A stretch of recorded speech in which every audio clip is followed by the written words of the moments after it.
Hello, everyone, and welcome to another Technical Friday live stream where we are exploring some Wized functionalities. Today is the second live stream where we are doing a deep dive into the Firebase integration in Wized. We are going over everything that you can do in Firebase. The first live stream that happened last week, we went over all the database methods that you can use with Wized, like well, we saw how to create a new database. We saw how to connect it with Wist. We saw how to create new items, how to retrieve those items, how to update items, how to delete items. And we just made a few examples using some tasks system that I just came up with. And today we're doing the second part. Today we are focusing on everything authentication. In Firebase, you can do many cool things. And one of the great things of Firebase is that you get built-in authentication. You can sign in users with Google or with other providers like Apple, Facebook, etc. You can sign in users with email and password. You can reset their passwords. You can send the forget me, I forgot the password. You can change the emails. You can get the user data. You can update their profiles with some data, etc. There's a lot of things that you can do, especially if you're building a web application. So you might be interested in this. As always, I'm going to wait 5 minutes until everyone who wants to join comes here. So it's been already 3 minutes past that time. In 2 minutes, we're going to keep doing a deep dive of Wist and Firebase. Until then, guys, if you want to say hi here in the chat, I see that Simon already took the lead here. Simon, hello. Thank you for coming. I wish that you're having a good day. Thank you all. Great. Anybody else wants to say hi? I want to shout out you guys. And then we'll start building cool things. And while I take this time, let me just tweet about this super quick. Tweet.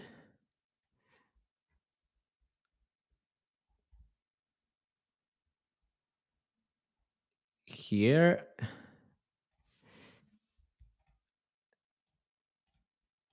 I want to make sure that nobody loses this, especially guys, anybody who's interested in building stuff with Firebase, because as I said in the previous live stream, Firebase doesn't get enough love. Not as much love as I think that it should get, because Firebase is actually a pretty cool tool. If you are building any kind of application, it has everything you would need built baked into it, especially if you're doing very interactive applications, because it has real time built in it. It's pretty convenient.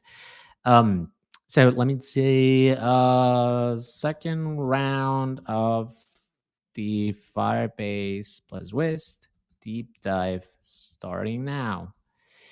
Come over and say hi. Today's link here, and let me tweet about the. I want to get the link to this here. Got it. Cool. Okay. Almost ready. Let's wait 30 more seconds and we'll start. Pavel, Czech Republic. Hey, love it. Thank you, Pavel, for coming. Saying hi from Spain. We are pretty close here in Europe. Nice. Okay, let's start doing this. Okay, let's do just where we picked it up. Let's pick it up, sorry, where we left it. Let me do a quick recap of everything that we saw, and then let's just start going over everything related to auth. So let's share the screen, Gabe, if you can do it. Thank you. Last live stream, just as a quick recap, we saw how to retrieve items from the database. So if I go to Firebase, we also saw how to create a new Firebase database. We saw how to connect it with Wist. We saw how to create new collections. We saw how to create new tasks, or actually documents. That's how we call the items inside Firebase. And those documents, we are calling them tasks because that's how I call the collection. And then we saw how to add data to those documents. And going back to Wist, we saw how to retrieve those items. We saw like just a single item or multiple items like this. We saw how to create new items. We saw how everything was real time. We can make things interactive, just react in real time, whenever you add a new item or you update it or you delete it, you see that immediately on the page. We saw also how to delete the items. Let's delete one. Off it goes. Great. And that's pretty much it. Today, it's all about, as I mentioned, auth.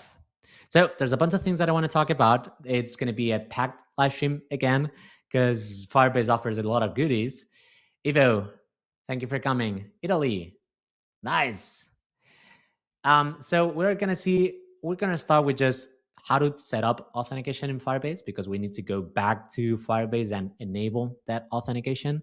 And then we'll start with some simple things like, okay, sign in with Google. Then we'll try to get the user info. We'll see how to sign out, obviously. Then we'll talk about email and password, how to sign in, how to sign up, um, how to reset passwords.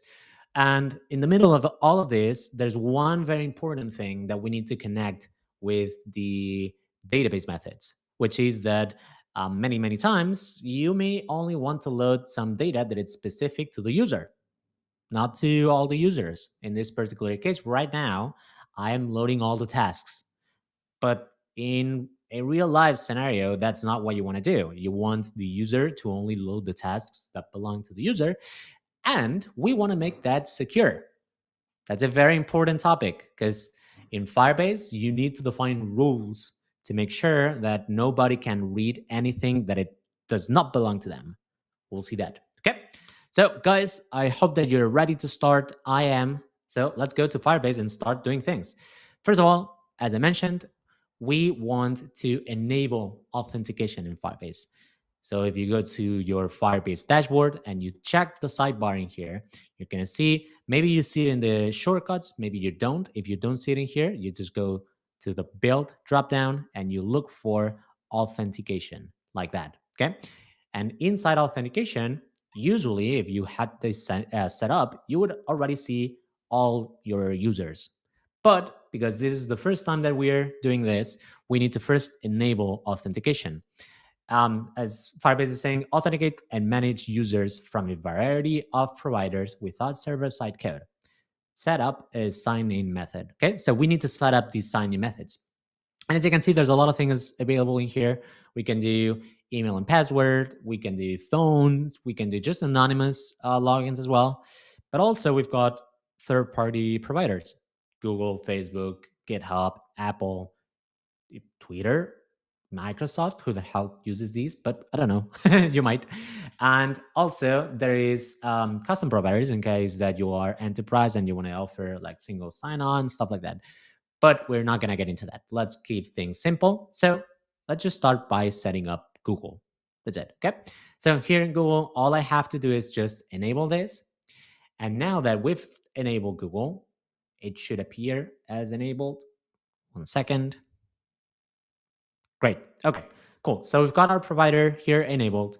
We can add more providers. We're going to do that later. And that that we need to connect it to Wized. Okay. So because we've already set up the Firebase connection, we don't need to do anything else. We just need to start creating requests. Okay, that's it. So if in here we do create a new request, and that's going to be sign in Google, for example. Okay. And I'm going to choose the eApp Firebase, and I'm going to choose the method of sign in with a provider like that. Okay. So when it's sign in with a provider, maybe the zoom level is better like this. And here we need to choose this provider. Right now we got 4 different options: Google, Facebook, Twitter, or Apple. But we know that it's Google, so let's do this. Okay. By default, if you don't choose any scopes, it's going to be, I think that the default scope is for getting the user profile, the email, and maybe something else. It's usually what you need. Okay. But if you're an advanced user and you know that you need more scopes, you can also do it in here. Okay. You can add more scopes. But with the default ones, we are good to go. So that's pretty much it. That's it. Okay. All we need to do now is here when we sign in with Google, we want to do this when we click on the button. So let's do this. I'm going to go X-ray, do this here, and Hold on. I want to add an event that when it's clicked in here, I want to perform a request, and that request will be the sign in with Google. That's it. Okay. So what I want to do now is let's close this, let's publish this, and let's open the live site for a second. I want to test this. So it's published right now, so I can check this. Let me sure that it's working fine. I can get items, yes. So here, if I click on sign in Google, we do this, and actually, I think that that's it. Give me 1 second. Where's that config? Where's that data? You can now see actually how we explore the API. But in here, if you type in the console in the console DevTools with the data, you can see all the data that it's in our application and sign in with Google. You could see that we've got this Firebase error of unauthorized domain. Okay, that happens because when you sign in with Google, by default, we cannot. So the domains that are allowed to do this are none. We need to define them because otherwise anybody could just come in, slap that Google sign in their websites, and they could potentially steal your users. And you don't want to do that. You want to go to the settings of these authentication with Google, and you want to whitelist your domain. So Google says, okay, I know that you're trying to sign in from this domain, and this domain is whitelisted. That works. But if Google detects that you're trying to sign in with a domain that it's not whitelisted, what's going to happen is that you get these Firebase error that's an unauthorized domain. Okay, so let's go back to Firebase in here. Let's open Google, right? And in this case, start projects, and we need to configure this. Now the question is, how do we configure this? Because usually this would happen in Google Cloud. And now now I need to, hold on, because just to be completely transparent, guys, I am doing this after, before, like it's been a while that I haven't done. So you are going to find out with me how to whitelist it at the same time. So Firebase, Google Auth, whitelist domain. How do we do this? Hold on.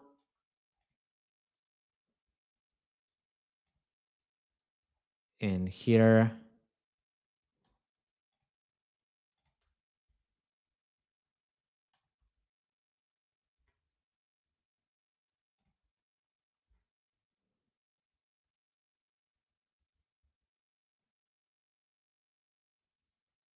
right. Okay. So there's should be a section that says authorized domains here. Great. That's what I was looking for. Okay. So in here, keep this in mind, okay? I run into this, you're gonna run into this. In the settings, you want to look for the section that is called domains, authorized domains. And in this case, you want to whitelist the domain that we are trying to use for the Google sign-in. So if I go back to my Webflow site, I open this, I've got my Webflow.io URL. I want to get this in this particular case. So let's go back to the settings and the authorized domains. I want to add my domain. No need for HTTPS, no need for anything else, just this domain like this. Okay. And now that we have this, now if everything is right, we should be able to trigger the sign in correctly. So let's open just DevTools for a second, like that. Let's refresh this and let's click on the sign in with Google, like that. Okay. And now that we signed in with Google, I can see my own accounts, my FinSuite account and my personal account. Please don't write me my personal account. I'm going to use my FinSuite account for this. Okay. Like that. Yes. Continue. All good. Great. That's it. So now if we go and say Wized.data and we check the request, sign in with Google, you can see how I've got here my user info. I want to make sure that there's nothing here that it's private, but I think no. You guys can see my name. You guys can see my email. I am okay if you can see my tokens because I'm going to remove this essentially later. Okay, great. So you can see how I'm retrieving now the data from the user. Okay. Now, the thing is that I don't want to be opening the console every single time. I want to be able to get this data from Wized and just display it. Okay. So just super quick here, let's do a get user method. So then you can see exactly how to retrieve the user and just display it in here. So let's create another request in here. And this request, it's going to be called Firebase again. And we're going to see just get user. Let's say this. And the method will be obviously get user, right? So when we click on this, what Firebase will do is just provide us with the info, with the data from the user. So in this case, just for convenience, what I want to do is when I click on this button, I want to get this data, okay? And then the result of this data, I want to display it in this paragraph so we can see it better. So let's do that.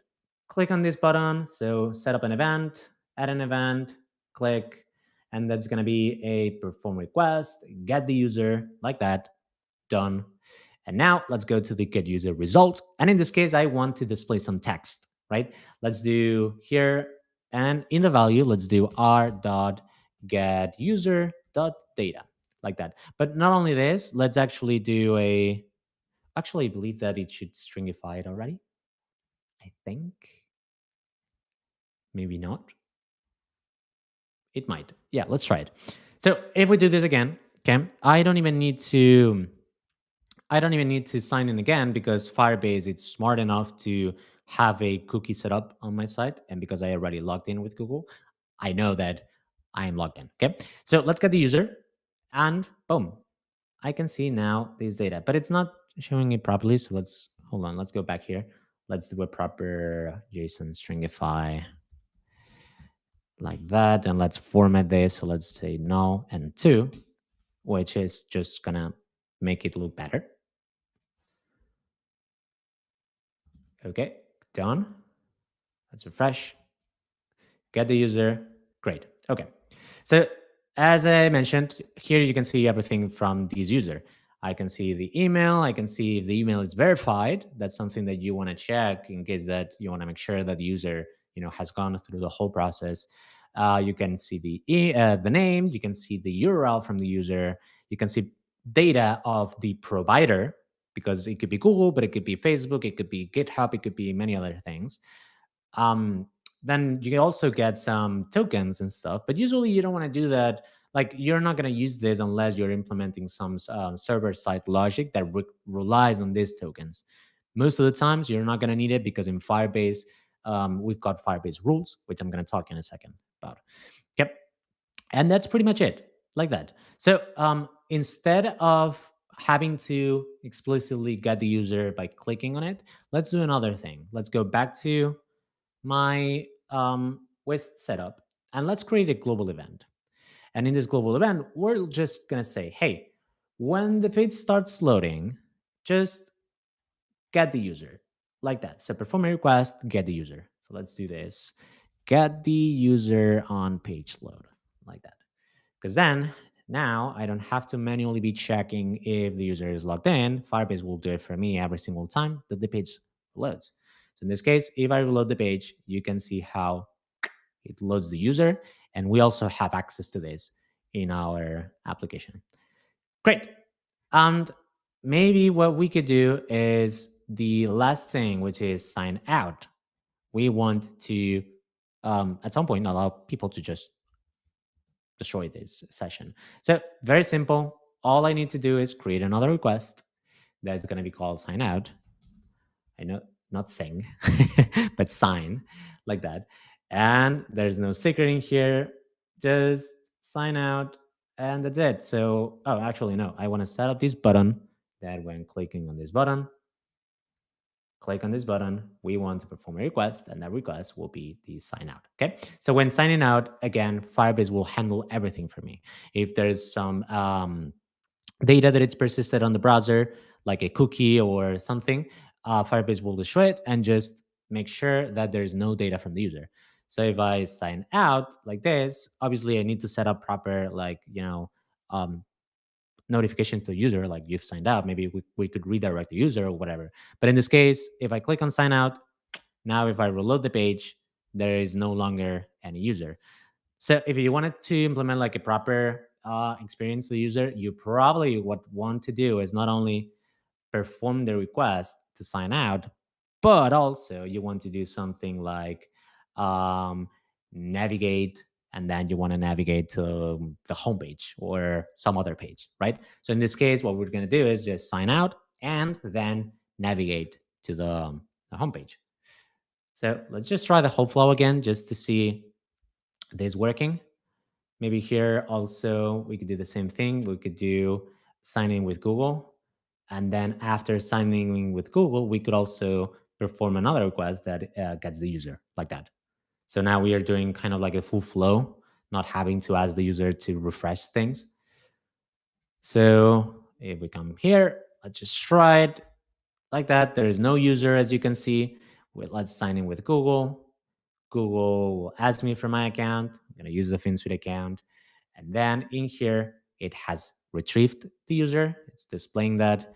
And now if I sign out, I can reload the page and there's no user. Yay, nice. Great.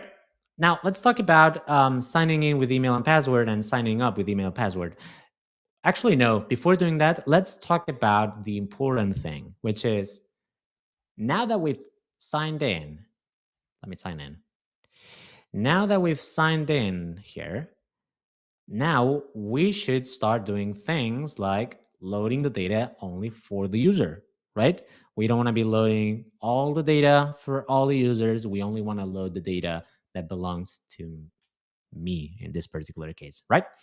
So let's head back to the database in here. Let's go open Firestore database. And what you actually know, let's check this. So you can see how inside the authentication tab, I got my identifier. This is me. I am as a user, right? So all the users that exist in your application are going to be listed in authentication users. So inside here, we can see identifier, the provider, when it was created, the last time that I signed in, and then the user unique ID. That's what we care about. Okay. We can even copy it because Firebase knows that we want this. The reason why we care about this is because with this, we can identify the user to then just say, hey, I want to load documents that belong to this user. And I know that this user's ID, it's this one, right? We can grab that ID as well from the front end. If we check the user data, you're going to see how this unique ID is also provided in here. Okay. So if I copy this unique ID, now what we can do is go to the Firestore database, and inside the documents that we are going to be creating from now on, so I will also update the existing ones, we can add a new field in there. Let's add a new field, and this field we can call it something like user ID, like that. You can call it however you want. It's completely up to you. We could do, we could call it owner like this. We could call it user underscore ID if you prefer underscores.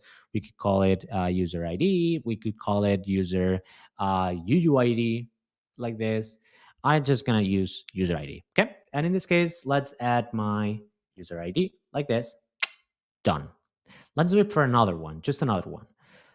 So in here, check here, let's do add another field, user ID, and this is this one, right? So in this particular case, I have 5 different documents, but only 2 of them have my user ID. Let's imagine that the other documents have other users' IDs. I don't care about those. So if we go back to our Wized application, obviously, when we are getting the items list, when we are performing this request that it's located here, what we want to do is add a filter that says, hey, I only want to get the tasks where the user ID is equals to the currently logged in user. So so in here, remember that we've got the user data and we've got a property that is called the UID. So we can use this property to reference it in the filter. Evo has a question. I'm going to address that in a second. Um, so let's go back here. Let's create a filter and let's say, hey, only match the items where the field path, which is user ID, equals to the value of the ID. So in this case, we know that we've got a request that it's called get user. And inside the data, there is the UID property like this. Okay.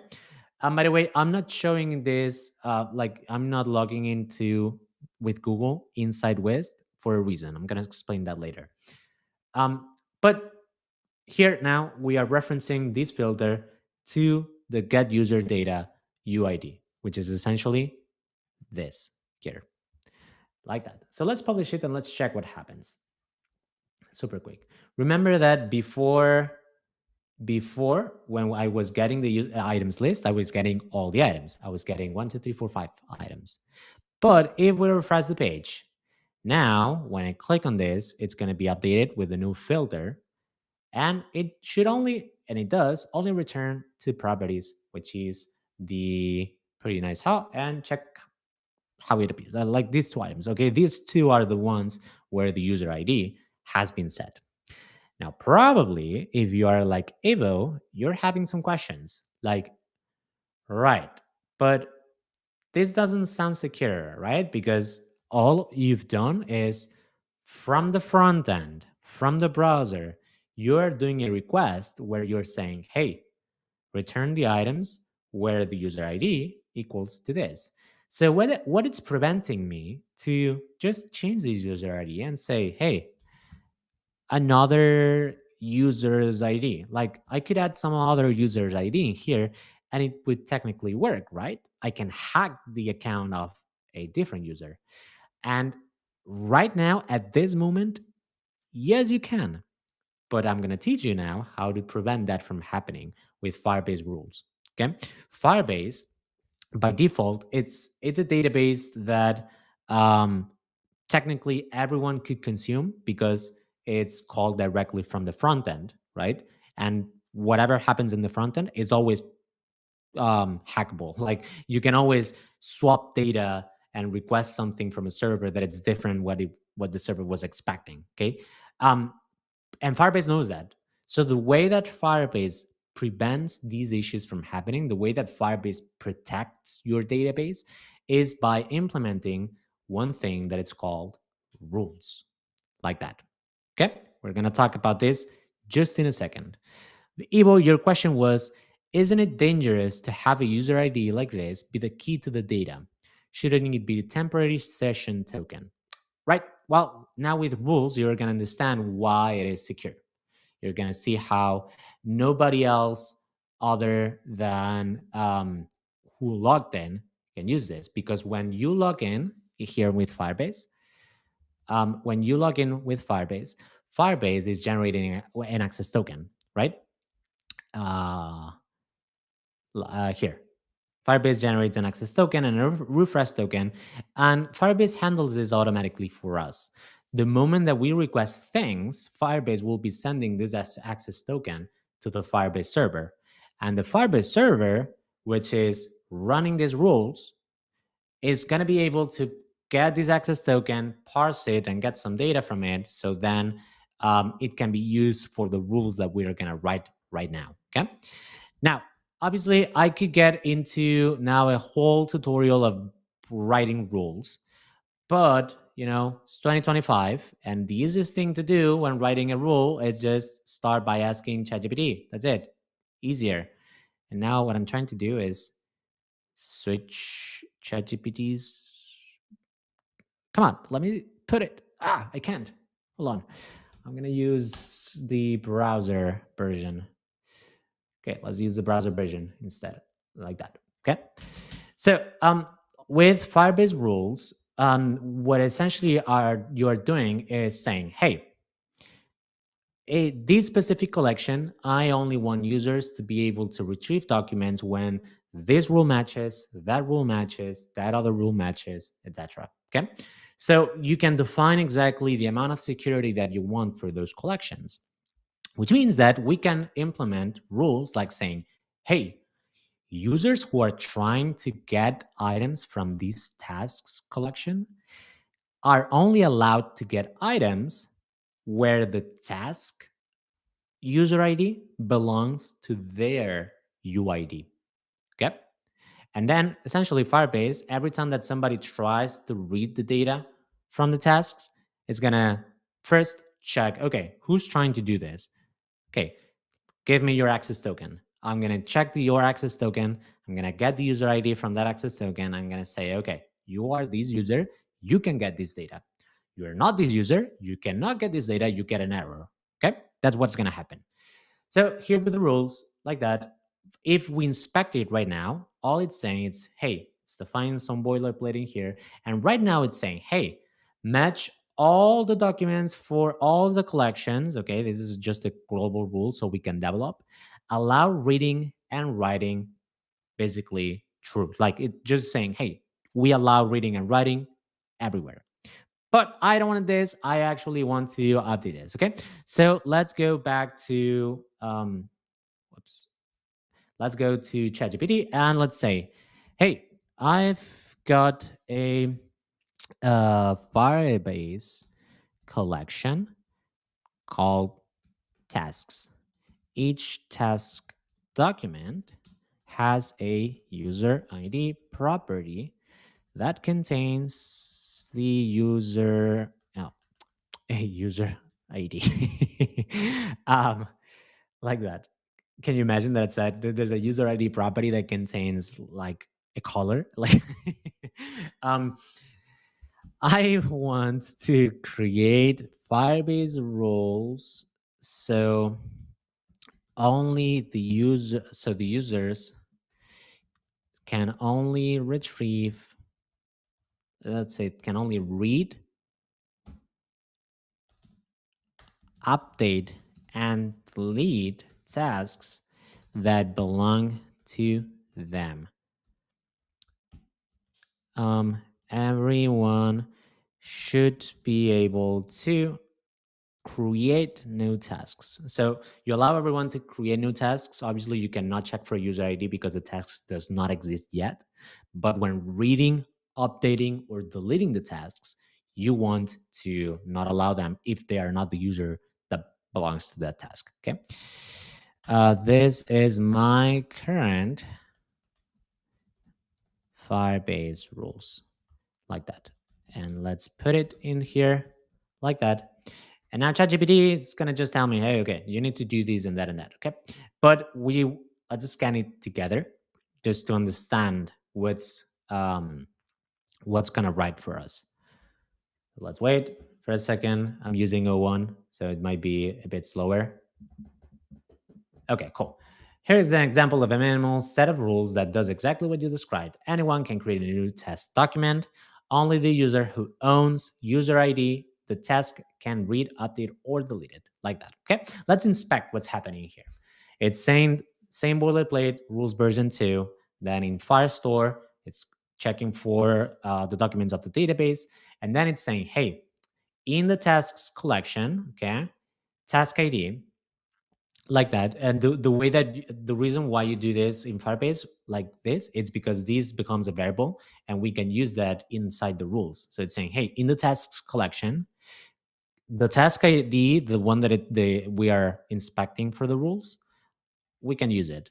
So everyone can create. So allow create if true, yes. And then allow read, update, delete only the requesting user is authenticated and matches the user ID field of the task. So here it's saying, hey, allow read, update, delete if there is a request authentication token. That's a Firebase rule that you can write.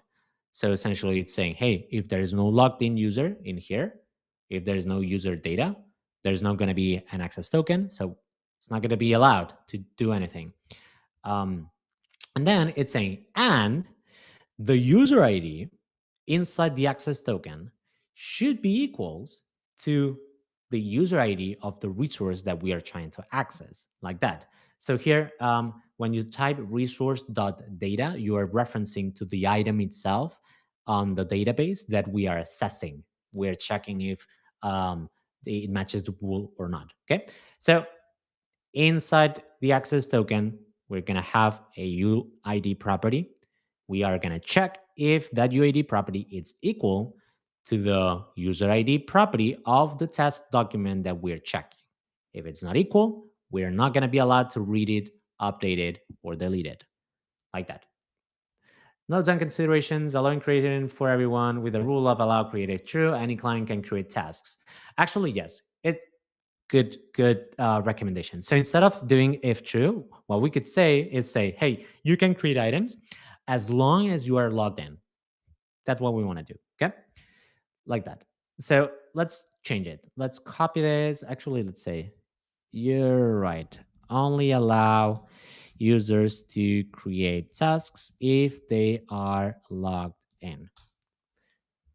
And hopefully, there's a lot of info about Firebase rules. So I'm pretty confident that ChatGPT will most of the time write the right rules. The important thing is that you always test it. Okay. And that's what we're going to do now. So let's copy this. Let's go to Firestore and let's update it like that. And let's publish this like this. Okay. So now our rules are live. And if we go back to our Webflow site, if we did it right, let's sign out for a second. Let's sign out. Done. If we did it right, we should not be able to get any items. So if I'm trying to get the items, let's inspect the console. Just a second. And let's check the network requests because we should see, actually, maybe Firebase has some cache and it knows that we're not authenticated, so it's not even trying.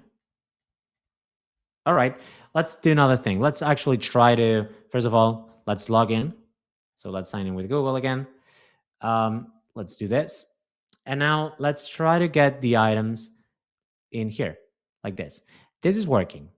That's good because this is matching the rules where these items are have the user ID of the same user that we've got in here.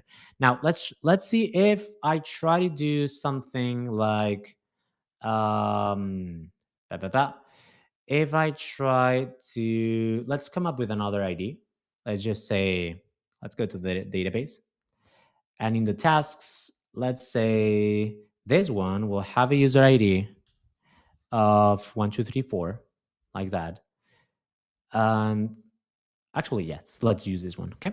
And here, just let's attempt to mock this. So get items list, instead of matching the user ID to this, let's try to match it to 1234, like that, right? So if that happens, and now I try to retrieve, I try to call this, this is not going to work. I'm not going to be able to retrieve these items list. As you can see, this is not working. And I don't know why the requests are not.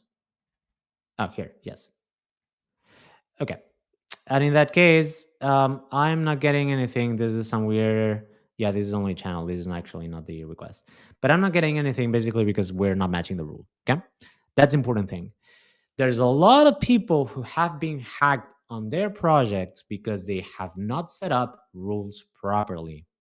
Imagine that I was creating this, I was dealing with some user info, like, I don't know, I'm dealing with some user projects or whatever, and you don't set up the rules accordingly. If I delete this, so if I go back to my previous rule of allowing everyone to read and write, and I compared it and I deploy it, how do I deploy this? Hold on, maybe it's because of the Zoom. No, I want to roll back to it.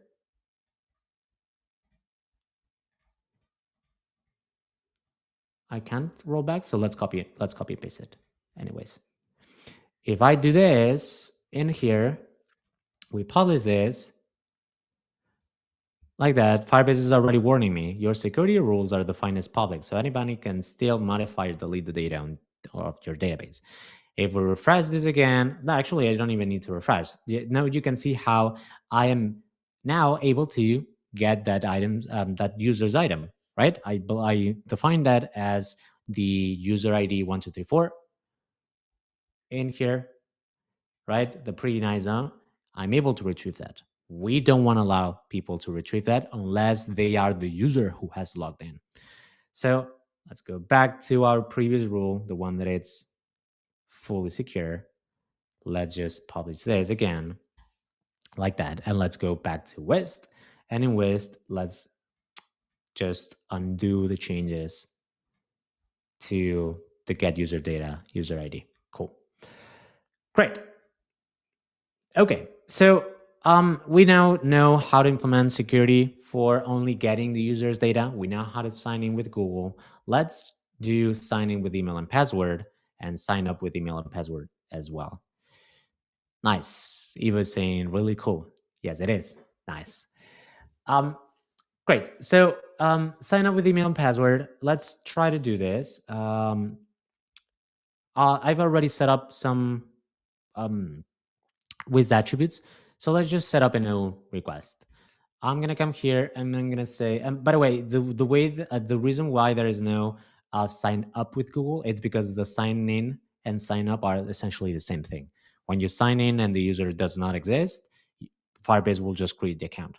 And if the user exists, then it just signs in. Okay. But when you're doing email and password, you want to use two different methods: one for signing up, one for signing in. So let's sign up first. And let's say here, new request. Let's do sign up, email, password, like that. And that's going to be a Firebase app. And here we will do the sign up. Okay. When signing up, all we need to do is pass the email and password that the user has typed. So in our case, we have these sign up form with element that I defined. So we know that there's going to be a f.signupform.email because I've set this up previously, and there's going to be an f.signupform.password like that. If you're curious, all I did was in Webflow, I created this form like that. I added a Wized attribute to the form that it's called, what this is the sign in, but it's the same thing. This is one, it's a sign up. So sign up like that.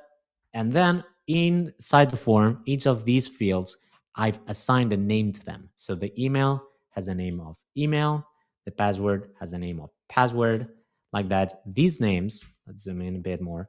These names are the ones that I'm using here as .email and .password. If I define these names differently, I would also use names differently here. Okay, like that. So if we try this, actually no, there's one last thing that I need to do, and it's that when we submit this sign up form, we want to perform this request. So add an event, submit, and we're going to prevent default, because in Webflow, if you don't prevent default submission, it's going to send these data to the Webflow forms server. We don't want to do that. We only want to send that data to Firebase. So prevent default. Let's also reset the form. Why not? So when we submit the form, it's going to be reset after. And let's add the action of perform a request. And this request will be the sign up email and password, like that. Okay. Before testing anything, let's do the same thing super quick for the sign in, because it's essentially the same. So X-ray sign in form. In this case, I want to create a new request that will be called sign in email password, like that. And this will be Firebase. The method will be sign in email and password. And we're going to do the same thing. So define the email, sign in form, email, define the password, f dot sign, oops, not sign up, but sign in form password, like that. Okay.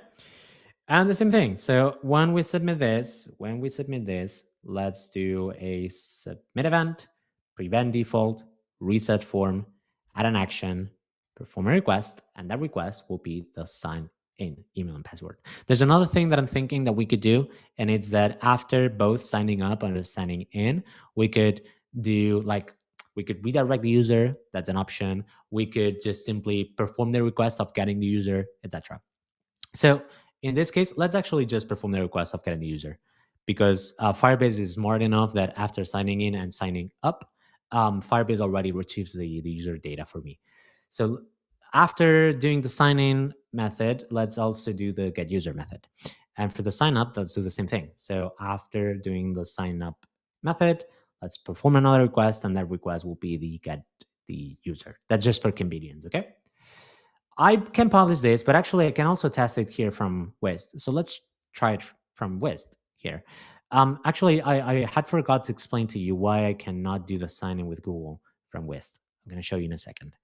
Um, but let's try to sign up. So I've got my FanSuite email like that.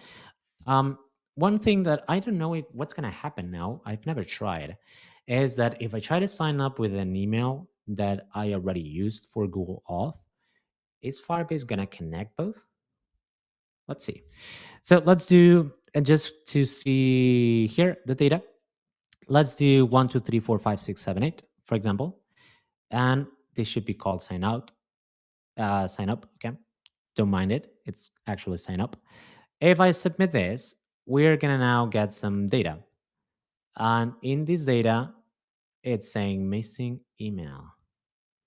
Interesting. Why missing email? Sign up form. Did I put it wrong? Sign up form, email, sign up form, password.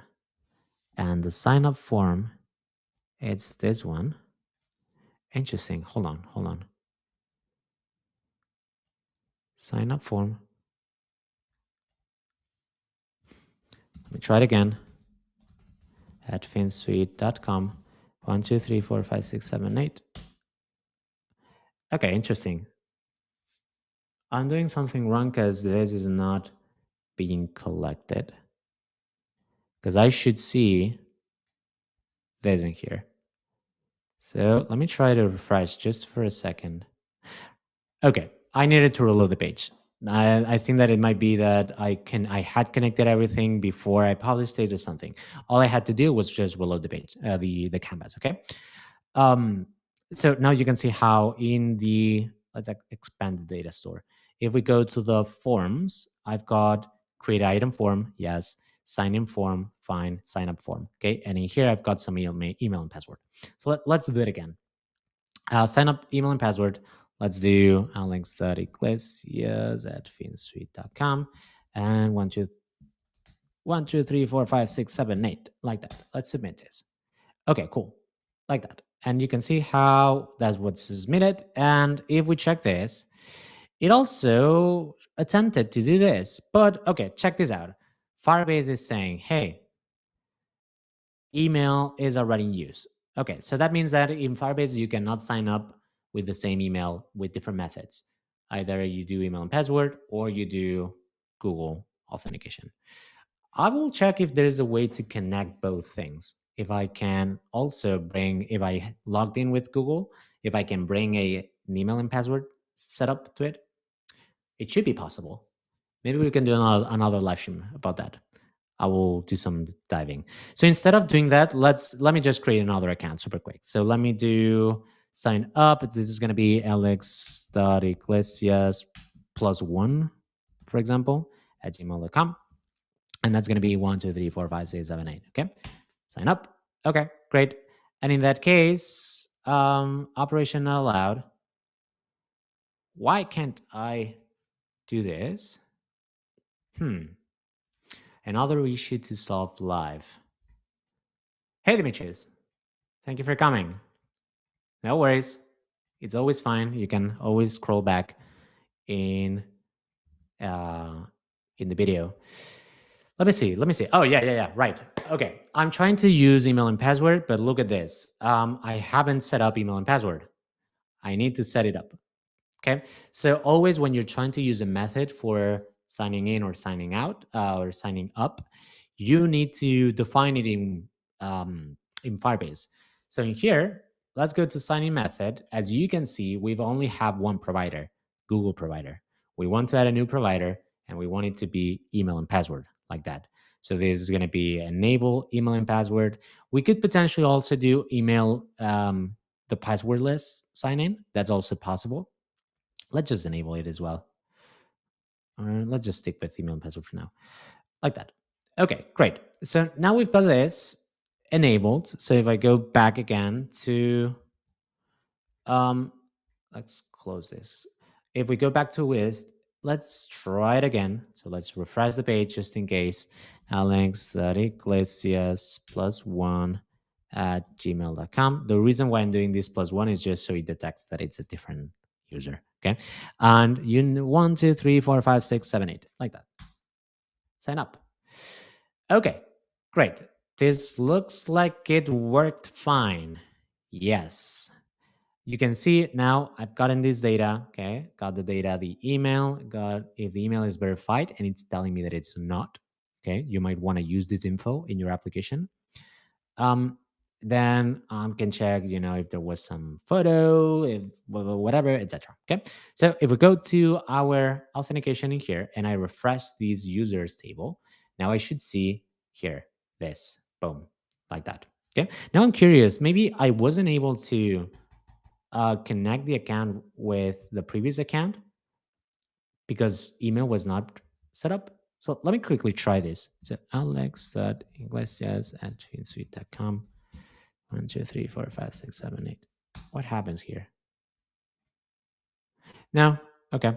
So I'm sure that there's going to be another method for linking to users. So two methods, which might be available in 1 second, because I might be missing something here.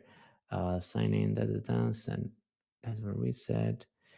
Update profile. Can we do that? No, that's only for the display data. I will check that. I will check it because I think I'm missing some info here for connecting things. Okay, all right. Let's sign in. Um, so now that I've set up, I set up the sign up email and password. Actually, you know what? There's one thing that you guys should see, and it's that when you sign up, you maybe it's not working now. 1 second. One of the things that I should receive is an email from Firebase asking me to confirm my user. And if that's not the case,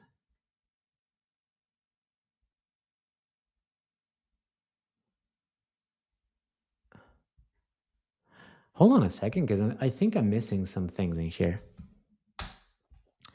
I feel like there is some methods in here that somehow are not being listed, and I want to make sure that if that's the case, I acknowledge it.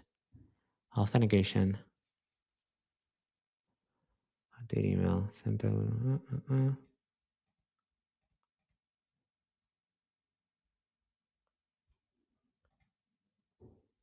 Yeah, there's definitely something missing in here. So for the next live stream now, because it's only 5 minutes past the time, which means that I'm going to do another live stream because there's still things that I want to talk about, like server functions, etc., etc. There's something that it's bugging me, and it's that I think that right now in this dropdown we are missing a couple options.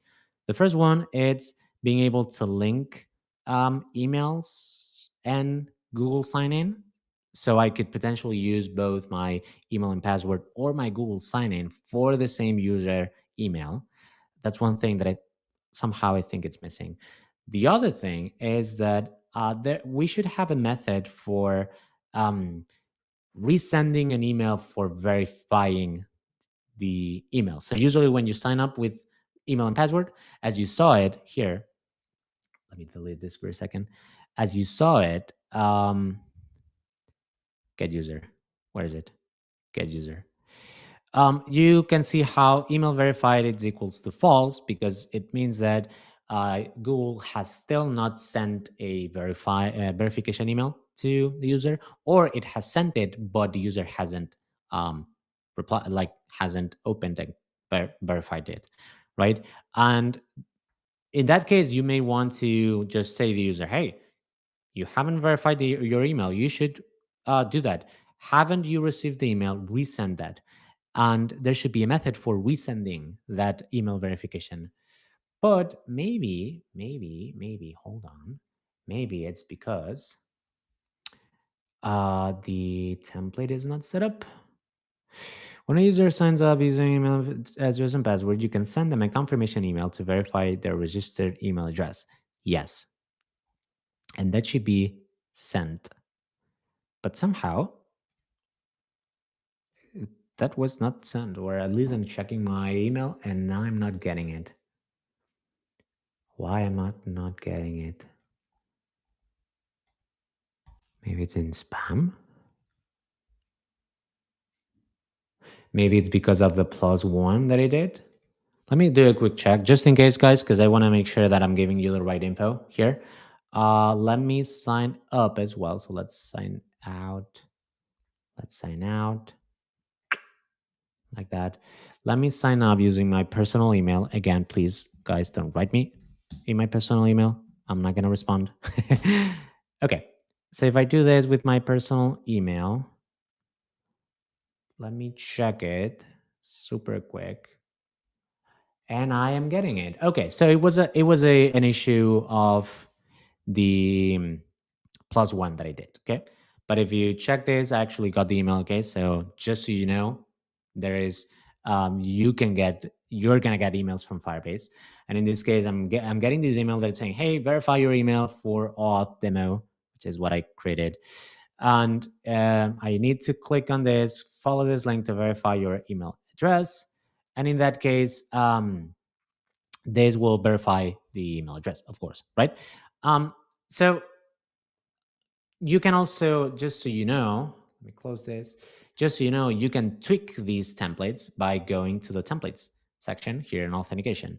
So if you wanted to display some different data, like, hey, change the wording or whatever, you can edit this and completely replace things. You can see how there are some placeholders in here.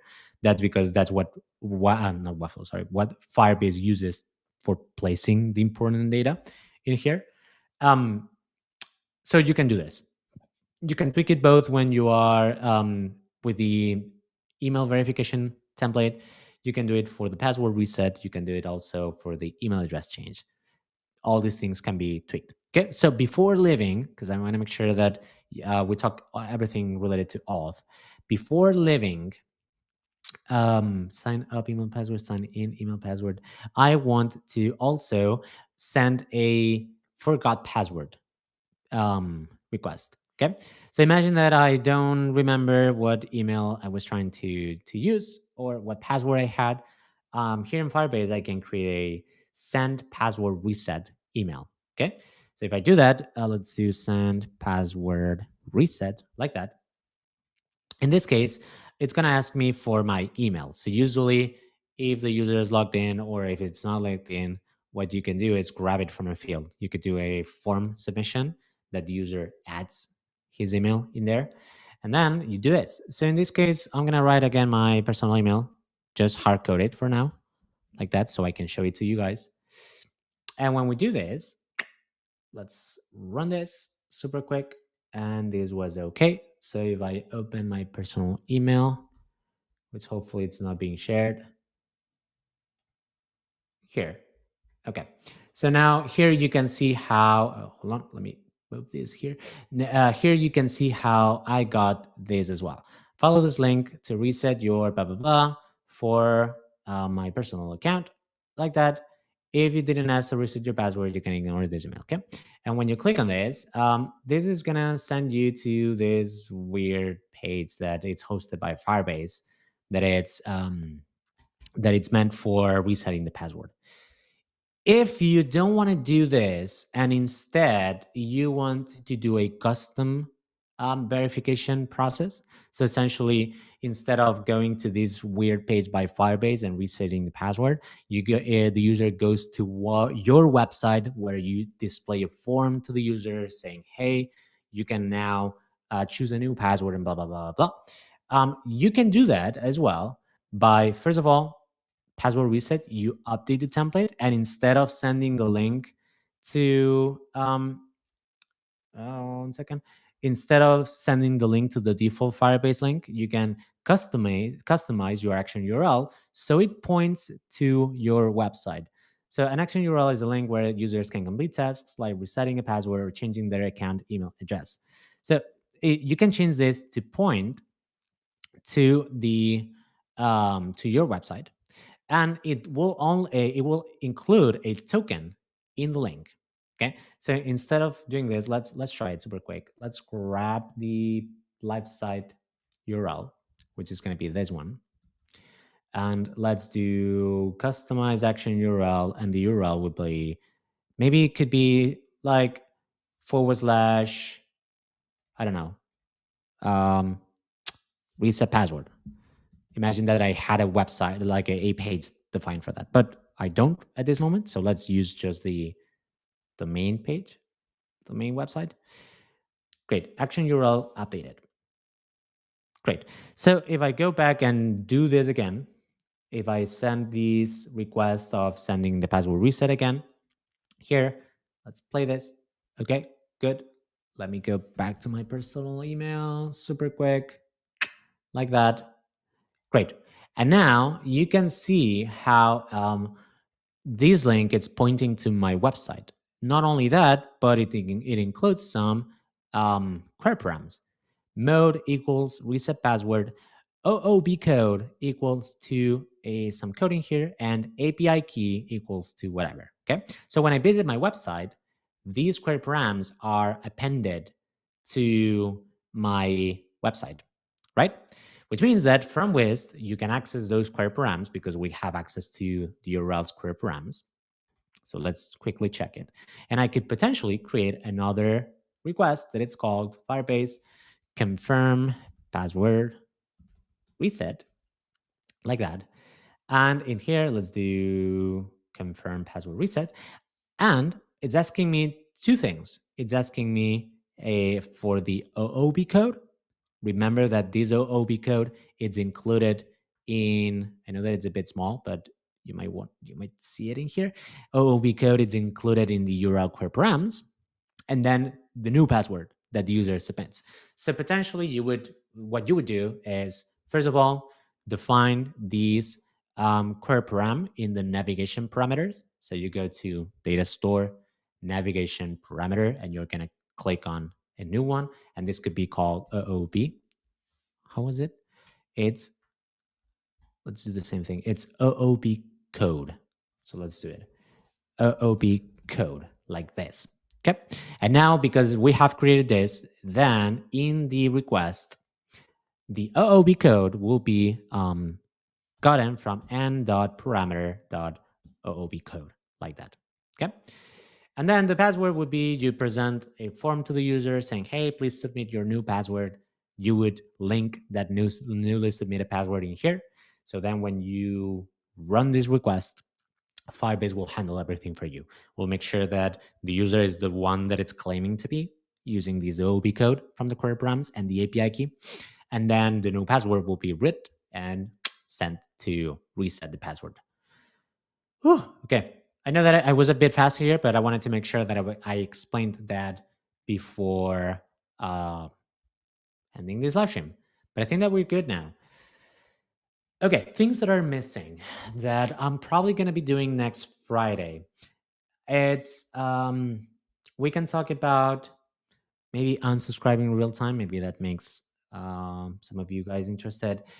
We can talk about what it said that it was missing. The maybe sending a custom verify email, maybe linking accounts. I'm gonna check on that.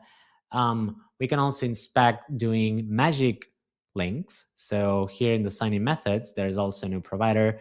We can also do, sorry, let's go back to here. In the email password, we can also do passwordless sign in. That's something that we can do. We can check it. We can also check the everything related to cloud functions, everything related to uploading files, retrieving files, etc. Okay, because this has a lot of uses. Uploading files, for example, the users can upload some documents for a project. Maybe the users can upload a custom profile image. Actually, I just thought that there's also another method that we can check, which is updating the profile. Um, Simon in the comments is saying, "Would love to show for you to show JavaScript API custom requests as well." Yes, we can talk about that. So if we go to our docs.wiz.com, you will see how we've got a JavaScript API, and that JavaScript API allows us to get access to the Firebase client, so we can write custom JavaScript. Thank you, Simon. That's a very nice suggestion, like that. So next live stream, I don't know if it's going to be 1 hour long, maybe yes, maybe not, but I'm going to end all the education around Firebase, including custom coding. Okay, so that's it. Thank you everyone for watching. I'm happy to be here. I'm happy that there's people interested in just giving Firebase a try. I really recommend it that you do, because it's pretty nice. And that's it. See you next Friday. Hope to see you all guys there. Have a nice week. Goodbye all.